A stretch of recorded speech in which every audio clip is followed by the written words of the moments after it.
If you are new to my channel, then subscribe and press the bell icon to get early notification. How are you? This is your Khanna sir. तो आज एक new series लेके आए हैं, partnership accounts, the much awaited series. Partnership accounts ये आपकी class 12 को cover करेगी, बीकॉम को कवर करेगी और बीबीए को कवर करेगी। और भी अगर किसी कोर्स में है तो आप देख सकते हैं। तो पार्टनरशिप अकाउंट सीरीज आज शुरू कर रहे हैं, फर्स्ट वीडियो। तो आज हम जो दो टॉपिक कवर करेंगे, first is rules in the absence of partnership deed और दूसरा profit and loss appropriation account. हाँ, यहाँ पे मैं एक बात आपको बताना चाहता हूं कि I am not here to teach you theory. मैं थ्योरी नहीं सिखाऊंगा।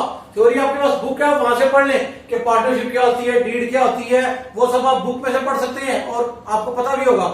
मैं I am here only to teach you practical portion. ठीक है, तो प्रैक्टिकल पोर्शन के लिए मैं आपके पास हूं।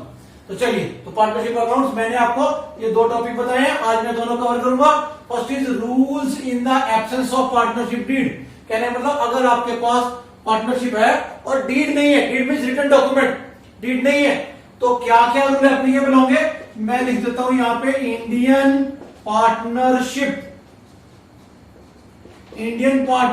एक्ट है 1932, इसके रूल एप्लीकेबल होंगे। ठीक है, ये आपको एक्ट का नाम ध्यान रखना है, इसके रूल एप्लीकेबल होंगे। और वो रूल मोस्ट इंपॉर्टेंट वो 6 रूल है, ध्यान रखने कितने हैं, 6 रूल है जो आपको यहां प्रैक्टिकल पोर्शन में काम आएंगे।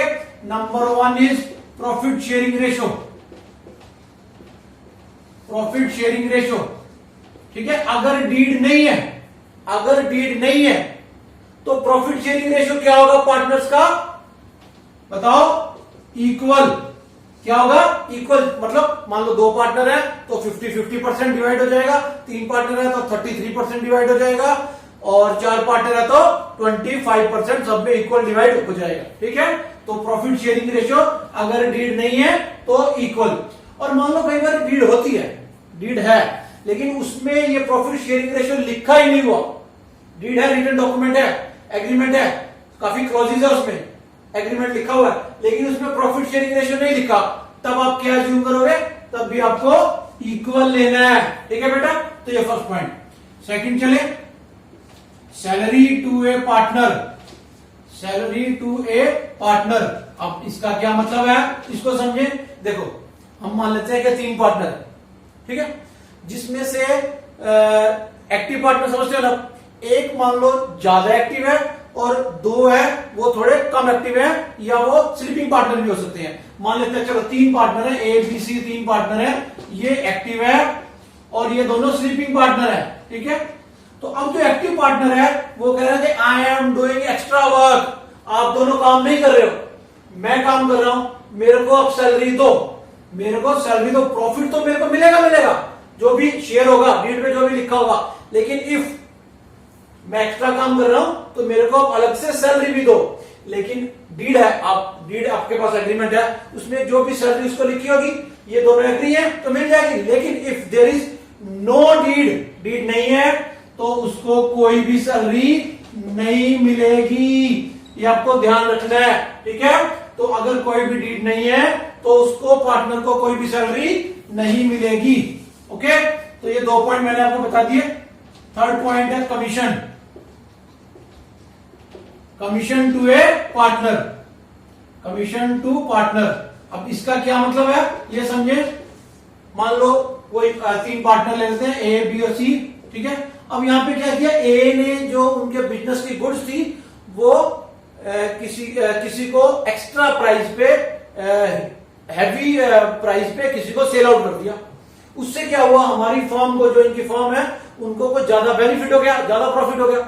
अब वो जो ए कह रहा है कि मैंने जो अपने गुड्स को हैवी प्रॉफिट पे बेचा है तो उसमें से मेरे को कमीशन दो, तो डीड में लिखा है तो मिल जाएगा, जो भी डीड में एग्रीमेंट होगा जितना परसेंट लिखा होगा मिलेगा। लेकिन if there is no deed तो उसको कोई भी कमीशन नहीं मिलेगा, ये आपको ध्यान रखना है। ठीक है बेटा, ये आपको ध्यान रखना है, कोई भी कमीशन नहीं मिलेगा। चलिए, तो ये 3 इंपॉर्टेंट बातें होगी।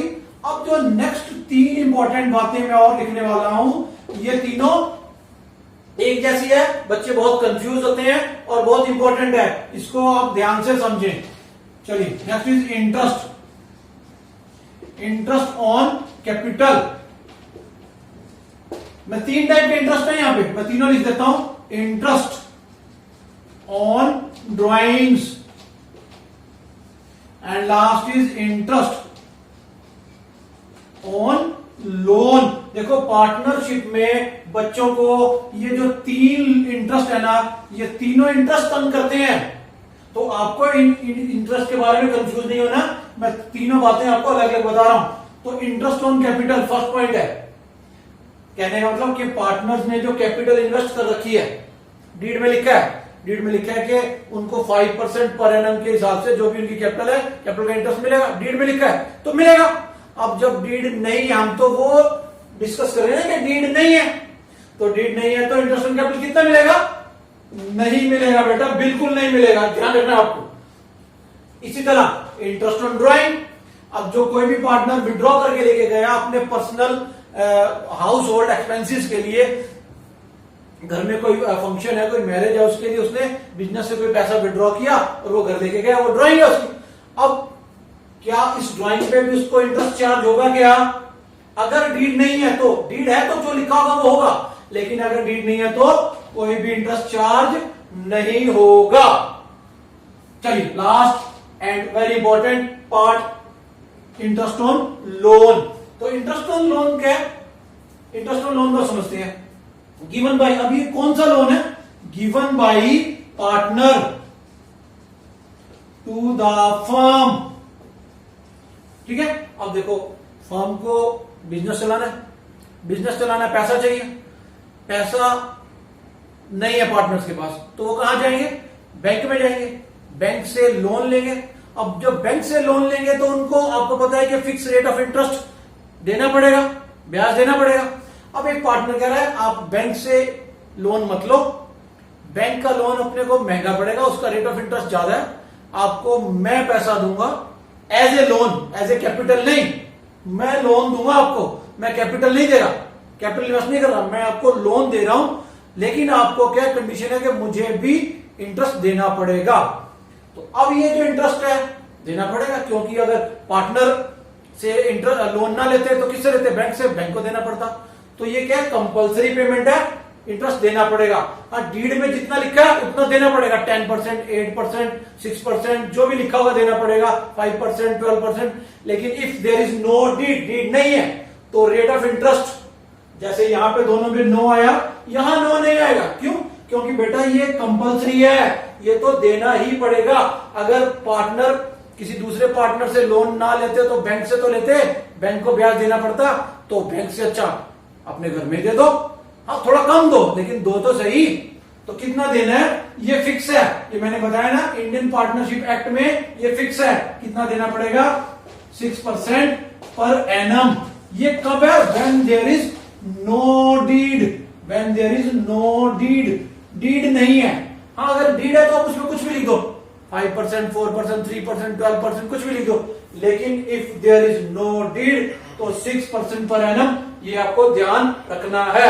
तो चलिए सारे टॉपिक में फिर से रिपीट कर देता हूं। Profit sharing ratio equal salary to a partner, नहीं कोई सैलरी नहीं, कमीशन नहीं कोई कमीशन नहीं, इंटरेस्ट ऑन कैपिटल बिल्कुल नहीं, इंटरेस्ट ऑन ड्राइंग नहीं, ये सब में तो नो है, 4 पॉइंट तो नो है, एक इक्वल और एक ये interest on loan 6% per annum. आपको कंफ्यूज नहीं होना, बच्चे क्या करते हैं वो 6% यहां लगा देते हैं या यहां लगा देते हैं, नहीं बेटा ये इंटरेस्ट ऑन लोन है, आपको ध्यान रखना है, ठीक है, 6% पर एनम। चलिए तो फर्स्ट पॉइंट कवर हुआ, अब सेकंड टॉपिक पे आएंगे। तो बेटा मैंने ये profit and loss appropriation account का फॉर्मेट बनाया, पर्टिकुलर अमाउंट। इससे पहले मैं आपको थोड़ा सा इसके बारे में एक्सप्लेन कर देता हूं कि ये अकाउंट क्यों बनाते हैं, क्या मीनिंग है इसका। देखिए आपने लोअर क्लासेस में या 11th क्लास में क्या क्या पढ़ा था? देखो ट्रेडिंग अकाउंट पढ़ा था ना, ट्रेडिंग अकाउंट आपको याद है ना, फिर आपने प्रॉफिट एंड लॉस अकाउंट पढ़ा था ना बेटा। अब यहां से ट्रेडिंग अकाउंट जब हम बनाते हैं तो आंसर आपका ग्रॉस प्रॉफिट या ग्रॉस लॉस आता है ना, ठीक है, और जब प्रॉफिट एंड लॉस अकाउंट बनाते हैं तो नेट प्रॉफिट या नेट लॉस आता है। तो एक बार लॉस भूल जा रहा हूं मैं ये मान रहा हूं कि ये प्रॉफिट आ गया। चलिए अब जब आपने 11th क्लास में पढ़ा था, ये जो नेट प्रॉफिट था इसको आप क्या कर देते हो? कैपिटल में ऐड करते हो, याद है ना, कैपिटल में ऐड कर देते हो, क्योंकि वहां पे जो ओनर है वो सिंगल है, सिंगल ओनर है वहां पे, लेकिन यहाँ सिंगल ओनर तो नहीं है ना, यहाँ पार्टनरशिप है, मोर देन वन ओनर है, दो भी हो सकते हैं, ठीक है, और दो से ज्यादा कितने, ये आपको कमेंट में लिखना है कि मैक्सिमम नंबर ऑफ पार्टनर्स कितने होते हैं, ये आपको कमेंट में लिखना है। चलिए मैं नहीं बता रहा हूं, ठीक है। तो यहां पे जो ओनर है वो मोर देन वन है। तो अब ये जो प्रॉफिट है वो आपको डिस्ट्रीब्यूट करना है। अब डिस्ट्रीब्यूट करने के लिए डिस्ट्रीब्यूट कैसे करना है, वही आपको डीड की कंडीशंस चेक करनी है कि डीड में क्या क्या गिवन है, क्या सैलरी गिवन है, इंटरेस्ट ऑन कैपिटल गिवन है, इंटरेस्ट ऑन लोन है, इंटरेस्ट ऑन ड्राइंग्स है, या और जो भी है वो सब आपको डीड में पढ़ना है। चलिए तो अब मैं आपको समझा देता हूं। तो ये profit and loss appropriation account क्यों बनाते हैं, सबसे पहले हमने ट्रेडिंग बनाया, ट्रेडिंग अकाउंट बनाया, फिर हमने प्रॉफिट एंड लॉस अकाउंट बनाया। अब यहां से जो प्रॉफिट कैलकुलेट हो गया है उसको मैं डिस्ट्रीब्यूट करूंगा, ठीक है, डिस्ट्रीब्यूट करूंगा पार्टनर्स में। तो इस प्रॉफिट को डिस्ट्रीब्यूट करने के लिए मुझे ये अकाउंट बनाना है, ठीक है बेटा। चलिए तो इसका फॉर्मेट समझते हैं। सबसे पहले मैं यहां लिखूंगा बाई नेट प्रॉफिट्स। ये नेट प्रॉफिट कहां से आया, जो आपका प्रॉफिट एंड लॉस अकाउंट के डेबिट साइड में कैलकुलेट हो गया था ना नेट प्रॉफिट, वो मुझे यहां पे नेट प्रॉफिट लिख देना है, ठीक है। अब यहां पे क्रेडिट में सिर्फ एक चीज और आती है, आपको ध्यान रखना, क्या, इंटरेस्ट ऑन ड्राइंग्स।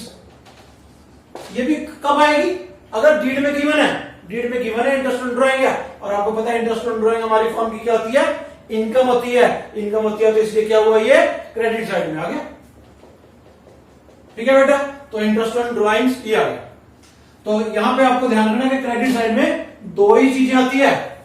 अब डेबिट में आ जाओ, डेबिट में लिखेंगे हमारी फर्म के एक्सपेंसेस, तो टू सैलरी टू पार्टनर, तो पार्टनर को जो मुझे सैलरी देनी है वो मैं यहां लिख दूंगा अगर डीड में है तभी, और पार्टनर को मान लो मुझे कमीशन देनी है तो वो भी मैं लिख दूंगा कमीशन टू पार्टनर, ठीक है, ठीक है। और इंटरेस्ट ऑन कैपिटल भी मान लो उसको देना है,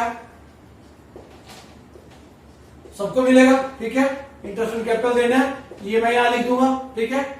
अब ये प्रॉफिट आया, इसमें इंटरेस्ट ऑन ड्राइंग ऐड हो गया, फिर उसमें से मैंने सैलरी पे कर दिया, कमीशन पे कर दिया, इंटरेस्ट ऑन कैपिटल पे कर दिया।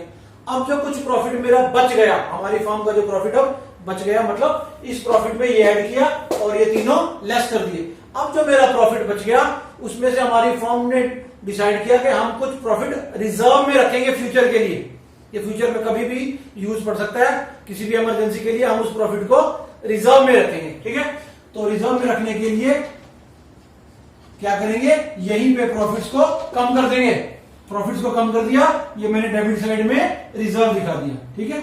और फिर जो लास्ट में मेरा अब जो प्रॉफिट बच गया ना, उस प्रॉफिट को मैं क्या करूंगा, पार्टनर्स में डिस्ट्रीब्यूट कर दूंगा। तो डिस्ट्रीब्यूट करने के लिए वो कहां जाएगा, पार्टनर्स कैपिटल अकाउंट। तो पार्टनर की कैपिटल अकाउंट में मैं उसको क्या करूंगा, डिस्ट्रीब्यूट कर दूंगा। अब मैंने एज्यूम कर लिया कि तीन पार्टनर हैं ए बी सी, ए का शेयर मैंने यहां लिख दिया, बी का शेयर मैंने यहां लिख दिया, और सी का शेयर मैंने यहां लिख दिया, और ठीक है। अब इनको प्लस किया, ये मेरा क्या बन गया, एप्रोप्रिएशन अकाउंट बन गया। चलिए फिर से एक बार जल्दी से, नेट प्रॉफिट को लिखा, इंटरेस्ट ऑन ड्राइंग लिखा, दोनों को प्लस किया, फिर मैंने सैलरी पे करी, कमीशन पे किया, इंटरेस्ट ऑन कैपिटल उनको दे दिया, फिर कुछ बच गया तो रिजर्व डाल दिया। अब मैंने इन दोनों को प्लस किया, इन चारों को प्लस किया, फिर जो मेरे पास बच गया उसको प्रॉफिट्स को मैं क्या करूंगा, मेरे पार्टनर्स में डिस्ट्रीब्यूट कर दूंगा। जो भी इनका प्रॉफिट शेयरिंग रेशियो होगा उस रेशियो में मैं डिस्ट्रीब्यूट कर दूंगा, और फिर ये जाएगा कहां, बाद में भी कैपिटल में चला जाएगा, ठीक है। तो इस तरह से ये प्रॉफिट एंड लॉस अकाउंट का फॉर्मेट बन गया। तो आज हमने पार्टनरशिप का बेसिक सीखा, जिसमें हमने रूल सीखे in the absence of partnership deed और how to prepare profit and loss appropriation account, ये मैंने आपको सिखा दिया। धीरे धीरे सीरीज आगे चलेगी, आपको बहुत कुछ सिखाऊंगा। तो आपको मेरे वीडियोस अच्छे लग रहे हैं तो लाइक करें, शेयर करें, कमेंट करें। Thank you, keep learning.